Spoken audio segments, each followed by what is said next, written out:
ഒരു ചെറിയ പട്ടണത്തിൽ അമ്പരപ്പിക്കുന്ന കൃത്യതയോടെ ജീവനുള്ള പാവകളെ സൃഷ്ടിച്ച ഒരു പാവ നിർമ്മാതാവിനെക്കുറിച്ചുള്ള ഒരു ഐതിഹ്യം ഉണ്ടായിരുന്നു.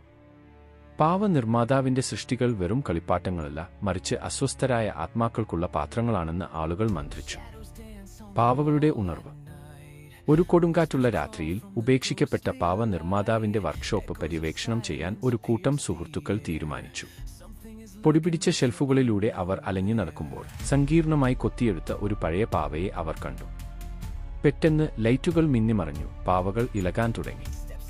പേടി സ്വപ്നം വിരിയുന്നു. പാവകൾ വെറും വസ്തുക്കളല്ല, മറിച്ച് ഇരുട്ടിന്റെ സൂചനകളാണെന്ന് സുഹൃത്തുക്കൾ പെട്ടെന്ന് മനസ്സിലാക്കി. അവർ ഓടിപ്പോകാൻ ശ്രമിക്കുമ്പോൾ പാവകൾ അകത്തേക്ക് കയറി അവരുടെ തണുത്ത ചത്ത കണ്ണുകൾ ഇരയിൽ ഉറപ്പിച്ചു. പാവ നിർമ്മാതാവിന്റെ രഹസ്യം. പാവകളുടെ ദുഷ്ട ഉദ്ദേശ്യങ്ങൾക്ക് സുഹൃത്തുക്കൾ വഴങ്ങിയപ്പോൾ പാവ നിർമ്മാതാവിന്റെ ഇരുണ്ട രഹസ്യം അവർ കണ്ടെത്തി. പാവകൾ വെറും സൃഷ്ടികളല്ല, മറിച്ച് മുൻകാലങ്ങളിൽ തന്നോട് തെറ്റ് ചെയ്ത കുട്ടികളുടെ പ്രതികാരാത്മാക്കൾക്കുള്ള പാത്രങ്ങളായിരുന്നു.